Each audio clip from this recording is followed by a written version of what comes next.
بسم اللہ الرحمن الرحیم۔ السلام علیکم۔ میں اشکی ملک آپ کی خدمت میں حاضر ہوں۔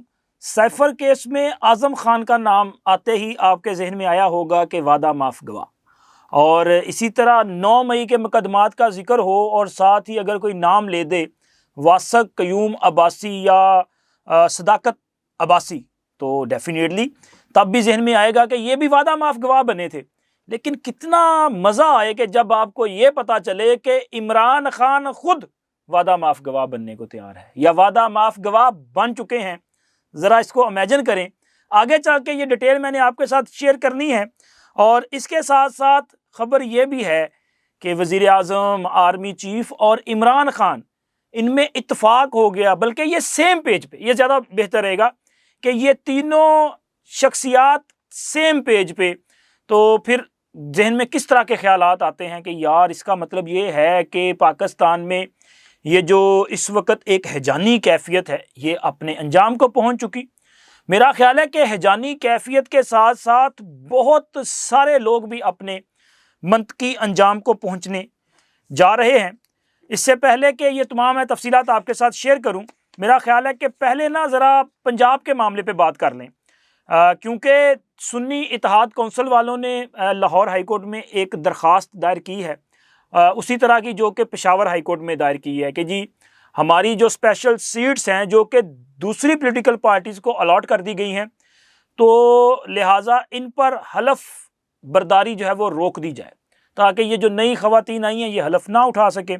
پشاور ہائی کورٹ کا فیصلہ تو میں نے آپ کے ساتھ شیئر کر دیا، لیکن میں نے یہ سوال بھی سامنے رکھا تھا کہ یہ جوریڈکشن کا ایشو آئے گا اور کس طرح سے پشاور ہائی کورٹ کا فیصلہ جو ہے وہ لاہور پہ یا سندھ پہ امپلیمنٹ کیا جا سکتا ہے۔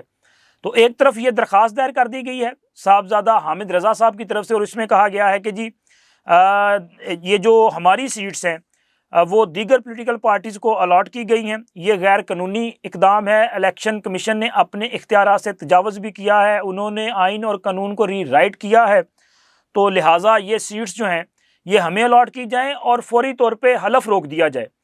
خیر اس درخواست پر سماعت نہیں ہوئی، لیکن کل پنجاب اسمبلی کا اجلاس بلا لیا گیا ہے، اور پنجاب اسمبلی کے اجلاس میں جو نئے اراکین اسمبلی ہیں جن کا نوٹیفیکیشن ہو چکا ہے، ظاہر ان کا نوٹیفیکیشن تو کیا جا چکا نا، تو وہ اپنے عہدے کا حلف اٹھا لیں گے۔ اگر لاہور ہائی کورٹ کی طرف سے کوئی اسٹے آرڈر آ گیا تو وہ الگ معاملہ ہے، لیکن کل یہ جو نئی خواتین اور اقلیتی ایم پی ایز آئے ہیں یہ اپنے عہدے کا حلف اٹھا لیں گے۔ اور اس کے ساتھ ساتھ پنجاب میں مریم نواز جو کہ وزیر اعلیٰ پنجاب ہیں، اور ان کی ٹیم آنے کے بعد انہوں نے صوبائی کابینہ کا پہلا اجلاس بھی منعقد کیا۔ اس اجلاس میں رمضان نگہبان ریلیف پیکیج جو ہے 2024 اس کی منظوری لی گئی ہے، اور اس کے ساتھ ساتھ پہلے کابینہ کے اجلاس میں یہ بات بھی سامنے آئی کہ صوبے میں ذخیرہ اندوزوں کے خلاف اور گراں فروشوں کے خلاف، یہ جو مصنوعی مہنگائی کرتے ہیں ان کے خلاف جو ہے وہ آپریشن کیا جائے گا۔ بہت اچھا فیصلہ ہے۔ اس کے ساتھ ساتھ یہ بھی بتایا گیا کہ یہ جو رمضان نگہبان ریلیف پیکیج ہے اس کے تحت پنجاب میں جو ہے 65 لاکھ سے زائد جو ہے وہ مستحق خاندانوں میں یہ ریلیف پیکیج دیا جائے گا، اور مجموعی طور پہ اس سے جو ہے پورے صوبے میں 3.25 کروڑ افراد جو ہیں وہ مستفید ہوں گے۔ پیکیج اچھا ہے، میں نے پہلے بھی اس پہ رائے دی تھی کہ زیادہ بہتر یہ ہوتا کہ پیسے آپ ان کو ٹرانسفر کر دیتے، چونکہ یہ سارے وہ لوگ ہیں جو کہ بے نظیر انکم سپورٹ پروگرام میں رجسٹرڈ ہیں۔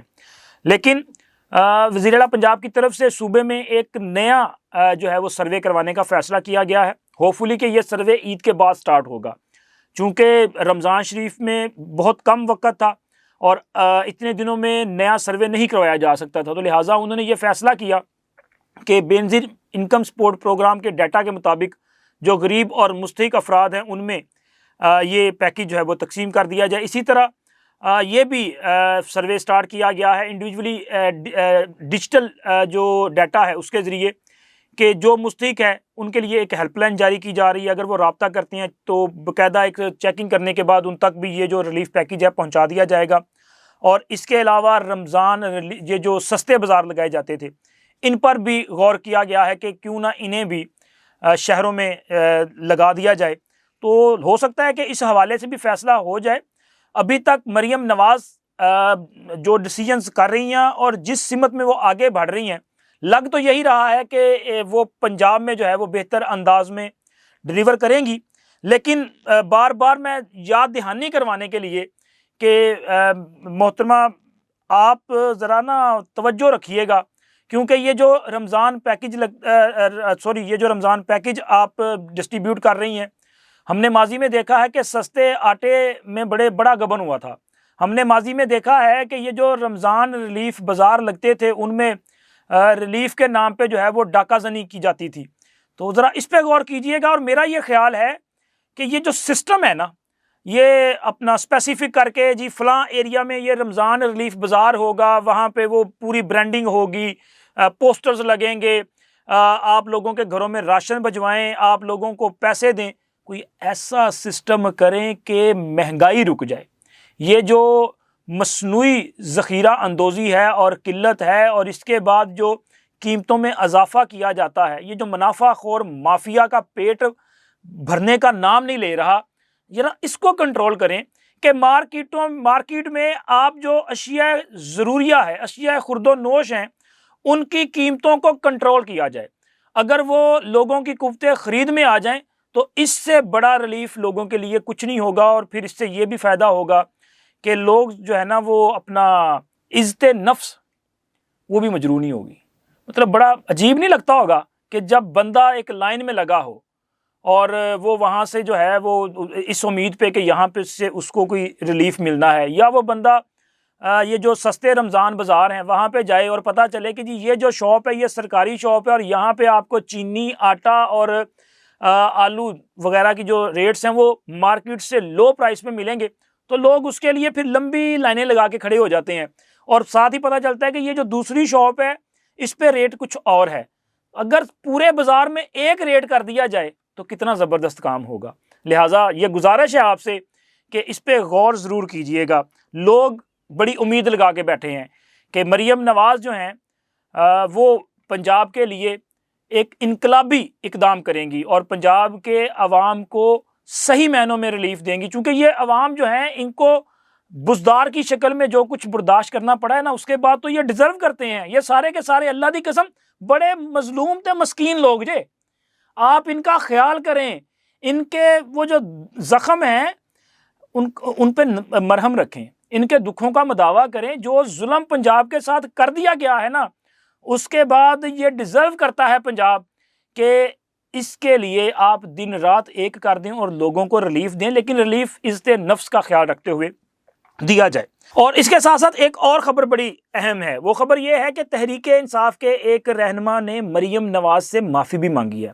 اچھا، میں نا ان کی کوئی کسی قسم کی تضحیق نہیں کرنا چاہتا. میں سمجھتا ہوں انہوں نے ایک بڑے پن کا مظاہرہ کیا ہے، ایک اچھا جسٹر دیا ہے.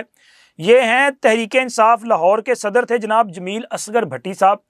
انہوں نے ماضی میں مریم نواز کے حوالے سے کچھ اس طرح کی جو ہے وہ زبان استعمال کی کہ جو نہیں کی جانی تھی. اب انہوں نے اپنے ایک بیان میں اس پر معذرت کی ہے اور ان کا یہ کہنا ہے کہ جو انہوں نے کیا وہ غلط تھا. مریم کی وہ بڑی عزت کرتے ہیں اور ان کی نظر میں مریم نواز پنجاب کی لیڈر ہے. یہ ایک ہوپ ہے جس کے میں نے پہلے آپ سے ذکر کیا نا کہ دیکھیں وہ ایک امید بن چکی ہیں اور لوگوں کو لگتا ہے کہ مریم نواز جو ہیں وہ پنجاب میں ایسا پرفارم کریں گی کہ آنے والے وقت میں وہ پاکستان کی پرائم منسٹر ہوں گی.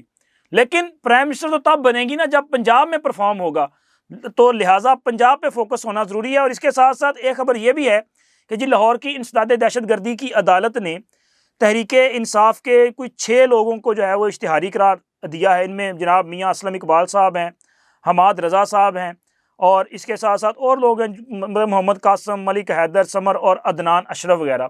لیکن یہ جو میاں اسلم اقبال صاحب ہیں یہ تو منظر عام پہ نہیں آگے تھے. خیبر پختونخوا میں انہوں نے تو وہاں پہ حفاظتی ضمانت بھی لی تھی، لیکن اس کے بعد پھر غائب ہیں. یہ عجیب تماشا نہیں ملک کے ساتھ؟ کیا خیبر پختونخوا جو ہے وہ پاکستان کا حصہ نہیں ہے، کسی اور ملک میں ہے؟ عجیب تماشا لگا رکھا ہے کہ کچھ لوگ جو ہیں وہ پنجاب میں یا سندھ میں یا بلوچستان میں جو ہے وہ غیر قانونی سرگرمیوں میں ملوث پائے جاتے ہیں، ملک میں بغاوت کی سازشیں کرتے ہیں، ملکی اداروں پہ حملے کرتے اور کرواتے ہیں، اور جناب علی وہ ملک کے ایک صوبے میں جو ہے پروٹوکول کے ساتھ باہر آتے ہوئے دکھائی بھی دیتے ہیں. عدالتیں ان کو ریلیف بھی دے رہی ہیں. اور پھر اس کے بعد غائب ہیں. یہ تماشا لگایا ہوا ہے. ہو سکتا ہے کہ اگلے چند دنوں میں دوبارہ مصروف جو ہیں وہ KPK میں نظر آ جائیں اور عدالت پھر ان کو ریلیف دے دے. پوچھا جانا چاہیے کہ آپ نے جب پہلے ریلیف لیا تھا آپ کیوں نہیں گئے؟ آپ جا کے وہاں پہ آپ نے عدالتوں کو فیس کیوں نہیں کیا؟ یہ جو ڈرامے بازی ہے نا، قوم کو بیوقوف بنانے کی کوشش کی جا رہی ہے، اس پہ قوم کو بھی چاہیے کہ وہ آواز اٹھائیں، وہ سوال اٹھائیں. میاں اسلم اقبال صاحب کے حلقہ احباب کے جو لوگ ہیں، ان کے جو حلقہ انتخاب کے لوگ ہیں، یہ آواز اٹھائیں کہ میاں صاحب کتنے ہو، واپس آؤ. آپ آ کے قانون کو فیس کریں. آپ تو جس جماعت کے ممبر تھے اس کا نام ہی تحریک انصاف ہے، تو آپ یہ کیسا انصاف ہے کہ آپ اپنے حلقے کو چھوڑ کے جو ہے وہ خود ہی روپوش ہو چکے ہیں؟ تو ان کو جو ہے واپس آنا چاہیے، اور اس کے ساتھ ساتھ یہ جو ڈرامے بازی عوام کے ساتھ کی جا رہی ہے نا، اس کا بھی خاتمہ ہونا چاہیے. اور صدر مملکت صاحب نے پتہ نہیں، اب دیکھیں نا، اچانک جانے سے پہلے ان کو کیا خیال آیا ہے کہ صدر صاحب نے سمری کی منظوری دے دی. حالانکہ صدر صاحب ہمیشہ ان کے پاس جو سمری جاتی تھی نا، وہ کوئی نہ کوئی ہڈل پیدا کر دیتے تھے کہ نہیں جی اس میں یہ مسئلہ ہے، یہاں پہ یہ قانونی حکم ہے، یہاں پہ یہ نہیں ہوا، یہ اعتراض ہے، دوبارہ سوچ لو، واپس بھیج دیتے. لیکن جناب چونکہ اب صدر صاحب کے پاس چند گھنٹے باقی ہیں، تو خیر انہوں نے فوری طور پہ ان کو جو سمری گئی اس کی منظوری دے دی. اور سمری یہ ہے کہ ایک تو chief justice Lahore high court جناب جسٹس امیر محمد بھٹی صاحب، جب یہ آپ ویڈیو دیکھ رہے ہوں گے تب تک وہ اپنی مدت مکمل کر کے جا چکے ہوں گے، کیونکہ عدالتی وقت ختم ہو چکا ہوگا اور وہ ریٹائر ہو چکے ہوں گے. اور جسٹس ملک شہزاد احمد خان صاحب جو ہیں وہ لاہور ہائی کورٹ کے نئے چیف جسٹس مقرر کر دیے گئے ہیں. ان کے نام کی منظوری دی گئی تھی، اس سمری کی منظوری دی ہے صدر صاحب نے. اسی طرح نعیم اختر افغان صاحب جو کہ chief justice Balochistan high court تھے، ان کو سپریم کورٹ کا جج مقرر کر دیا گیا ہے. اور اسی طرح بلوچستان ہائی کورٹ کے سینئر جج جسٹس جناب ہاشم خان کاکڑ صاحب، ان کو قائم مقام chief justice Balochistan high court مقرر کر دیا گیا ہے. تو یہ سمری جو ہے وہ چیف صاحب نے منظور کی ہے. لیکن اس سمری کے ساتھ ساتھ لاہور ہائی کورٹ سے میرا خیال ہے کہ ایک دور کا خاتمہ ہوا ہے. وہ دور جس میں قانون کی بجائے دماغ جی کا راج تھا، اور دماغ جی صاحب جو ہیں وہ ان کی مرضی کے مطابق فیصلے کیے جاتے تھے، اور دماغ جی جو ہیں وہ باقاعدہ طور پہ تحریک انصاف کی حکومت کے ساتھ ڈیل کرتے تھے کہ جناب لاہور دے مسئلے اسی آپ ہی ویکھ لواں گے، لاہور کے کیس ہم خود نپٹا لیں گے، اور وہ نپٹاتے تھے. اور یہ میں نہیں کہہ رہا، بلکہ جناب وہ کیا محمد خان بھٹی صاحب کی وہ ویڈیوز موجود ہیں کہ جی لاہور والے کیس یہ ویندے سی تے اسلام آباد والے وہ جج صاحب وہ بھی خیر ریزائن کر گئے ہیں. تو یہ جہاں پہ جو ہے وہ ایک میرا خیال ہے کہ ایک عہد کا خاتمہ ہو چکا ہے. لیکن اب آتے ہیں جناب عمران خان صاحب کے معاملے پہ، کیونکہ عمران خان صاحب جو ہیں ان کے حوالے سے ایک تو مسلم لیگ نون کے جو سینئر رہنما خواجہ سعد رفیق صاحب، انہوں نے ایک ٹویٹ کیا ہے، اور اپنے اس ٹویٹ میں انہوں نے یہ کہا ہے کہ پاکستان تحریک انصاف جو ہے وہ نفرت، تعصب، جھوٹ، تقسیم اور تشدد سے برت کا اعلان کر دے تو راستے کھل سکتے ہیں. یہ بڑی بات ہے. واقعی اگر تحریک انصاف اپنی اس سوچ سے نکل آئے تو پاکستان ترقی بھی کر سکتا ہے، اور تحریک انصاف جو ہے وہ ایک میچور پولیٹیکل پارٹی کے طور پہ پاکستان میں سیاست کرتی ہوئی دکھائی بھی دی جا سکتی ہے. اور اسی طرح اپنے ٹویٹ میں انہوں نے کہا کہ جناب جنرل مشرف سے جنرل رحیل شریف اور پھر جنرل قمر جوید باجوہ تک کے تینوں ادوار میں جناب کپتان نے اسٹیبلشمنٹ کے درے دولت سے رشتہ جوڑ کر اقتدار کے حصول کا کھیل رچایا، اور تیسری کوشش میں کامیاب ہوئے، یعنی کہ باجوہ صاحب کی کوشش. ویسے تو مشرف کے دور میں بھی ماشاءاللہ یہ ان کے ریفرینڈم میں پولنگ ایجنٹ تھے، چیف پولنگ ایجنٹ تھے، اور جنرل رحیل شریف صاحب کے دور میں بھی ان کے یہ قریبی لوگوں میں تھے نا، ان کے دور میں وہ میاں نواز شریف والا سارا معاملہ ہوا تھا، تو وہ جب انہوں نے لانگ مارچ کیا تھا. تو اسی طرح اپنے اس ٹویٹ میں تو انہوں نے ذکر کر دیا. لیکن ایک خبر اور بھی ہے. خبر یہ ہے کہ سینئر صحافی اعزاز سید صاحب نے یہ ایک پروگرام میں انہوں نے انکشاف کیا تھا کہ جناب عمران خان صاحب کے لیے ایک 3 اسٹار جنرل صاحب، جو طاقتور جنرل صاحب بڑے متحرک ہیں، اور وہ چاہتے ہیں کہ جی عمران خان کو جیل سے نکالا جائے، اور وہ بڑے با اثر بھی ہیں. اور ان کا نام ہے جناب جنرل خالد نعیم لودھی صاحب. یہ جو لودھی صاحب ہیں نا، یہ سابق سیکٹری دفاع بھی رہے ہیں، اور اس کے علاوہ یہ مختلف اہم عہدوں پہ تعینات رہے ہیں، اور ان کے ملٹری اسٹیبلشمنٹ بلکہ موجودہ ملٹری اسٹیبلشمنٹ میں بھی ایک گہرے مراسم موجود ہیں، تو انہوں نے بھی اپنا کردار ادا کیا۔ تو اسی لیے مجھے لگتا ہے کہ عمران خان صاحب جو ہیں وہ اور موجودہ آرمی چیف اور وزیر اعظم جو ہیں وہ سیم پیج پہ دکھائی دیتے ہیں، کیونکہ اگر یہ سب کچھ نہ ہوتا تو پھر یہ بیانات نہ آتے جو عمران خان کہہ رہے ہیں۔ وہ عمران خان کہہ رہے نہیں، آپ نے سنے نہیں کہ عمران خان کہتے ہیں کہ جی 9 مئی والے جو ہیں ان کے خلاف سخت کارروائی ہونی چاہیے، اور وہ کہتے ہیں کہ میں تو کور کمانڈر کانفرنس کا جو اعلامیہ ہے یا فیصلہ ہے اس کی مکمل تائید کرتا ہوں، یہ جتنے بھی 9 مئی والے ہیں ان کو پکڑ کے الٹا لٹکا دیں۔ یار مطلب پھر کس کے خلاف عمران خان یہ باتیں کر رہا ہے؟ عمران خان کا یہ جو بیان ہے، یہ بیان وزیر اعظم جناب شہباز شریف صاحب اور آرمی چیف جناب سید عاصم منیر صاحب کا جو بیان ہے یا ان کا جو نیریٹو ہے، یہ اس کی تائید کرتا ہوا ہے۔ شہباز صاحب نے کہا پہلے دن اپنی تقریر میں کہ 9 مئی والوں کے خلاف جو ہے وہ قانون کے مطابق کارروائی کی جائے گی، اور جو اس میں ملوث ہے اس کو سخت سزائیں دی جائیں گی۔ آرمی چیف کی زیر صدارت کور کمانڈر میٹنگ میں یہی اعلان کیا گیا کہ 9 مئی کے منصوبہ سازوں اور سہولت کاروں کے خلاف سختی سے نپٹا جائے گا، اور قانون کے مطابق ان کو سخت سزائیں دلوائی جائیں گی۔ اور پھر یہی بات وزیر اعظم اور آرمی چیف کی جو ملاقات ہے اس میں بھی کی گئی، اور اسی عزم کا اعادہ کیا گیا کہ مل کر آگے بڑھیں گے، پاکستان کو مشکلات سے نکالیں گے، اور اس کے ساتھ ساتھ پاکستان میں ادارے کے خلاف جن لوگوں نے بغاوت کی سازش کی ہے ان کو کیفر کردار تک پہنچایا جائے گا۔ اب عمران خان جو کہ 9 مئی کے مرکزی منصوبہ ساز ہیں، کیونکہ 9 مئی سے قبل زمان پارک میں جو میٹنگز ہوتی رہیں، اور ان میٹنگز کا ذکر جناب وہ کیا نام ہے ان کا، صداقت عباسی صاحب اور واسق قیوم عباسی صاحب کر چکے ہیں نا، کہ جی 9 مئی کی جو سازش ہے اس میں عمران خان، شیخ رشید اور باقی سے سارے لوگ جو ہے وہ شامل تھے۔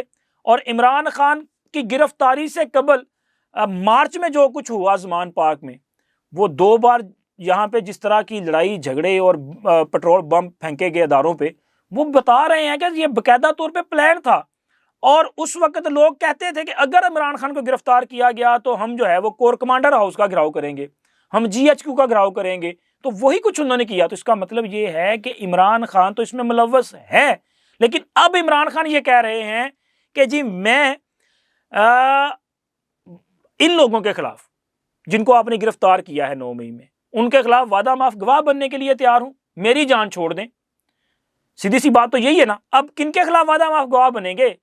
گرفتار تو ہوئی ہیں یاسمین راشد صاحبہ، اعجاز چودھری، عباد فاروق اور ان کا اپنا بھانجا حسان نیازی، اور میرا خیال ہے کہ پھر یہ ایک طرح سے جب معاملہ آگے بڑھے گا تو ان کی بہنیں جو ہیں علیمہ خان اور باقی جو ان کی بہنیں ہیں ان کے خلاف بھی کیس ہوگا، ان کی گرفتاریاں بھی ہو سکتی ہیں، کیونکہ عمران خان جو فزیکلی تو وہاں پہ موجود نہیں تھا۔ یہ بات سچ ہے کہ عمران خان نہ تو کور کمانڈر ہاؤس موجود تھا، نہ GHQ تھا، نہ وہ جو ایئر بیس ہے، کسی بھی انسیڈنٹ پہ فزیکلی عمران خان موجود نہیں تھے۔ ہاں لیکن وہاں کی ویڈیوز، وہاں کی جو تصاویر سامنے آئی ہیں ان کے مطابق جن کا میں نے نام لیا یہ تو موجود تھے، اور وہ سارے کے سارے جن میں یاسمین راشد، اعجاز چودھری اور باقی لوگ جو ہیں جو گرفتار ہیں، جن کے خلاف تو کیس ہی چل رہے ہیں، اور 102-3 وہ جو فوجی عدالتوں میں جن کا ٹرائل چل رہا ہے۔ اس کا مطلب ہے عمران خان نے تو ان سب کے خلاف جو ہے ایک طرح سے وعدہ معاف گواہ بننے کے لیے اپنی رضامندی ظاہر کر دی ہے، اور آرمی چیف اور وزیر اعظم صاحب کے ساتھ بھی اتفاق کر لیا ہے۔ تو اب پھر کیا بنے گا؟ یہ جو لوگ گرفتار ہیں ان کے خلاف تو کپتان خود بن گیا وعدہ معاف گواہ، تو ان کی جان خلاصی کیسے ہوگی؟ اس کا مطلب یہ ہے کہ جناب علی عمران خان نے اپنی جان بچانے کے لیے وہی کام کیا ہے جو وہ باندر نے نہیں کیا تھا، کہ جنگل چ اگ لگی تے باندر نے اپنے بچیاں اتنے جا بیٹھ گیا کہ چلو جی انہوں نے تے مرنا ہے مرے، میری جان بچ جائے۔ تو یہ کیا ہے عمران خان نے قوم یوتھ کے ساتھ، اور آنے والے دنوں میں قوم یوتھ کے ساتھ اس سے بھی برا ہو جائے گا، کیونکہ عمران خان تو تحریری طور پہ جناب علی حکومت کو بھی کہہ رہا ہے کہ مجھے معاف کر دو۔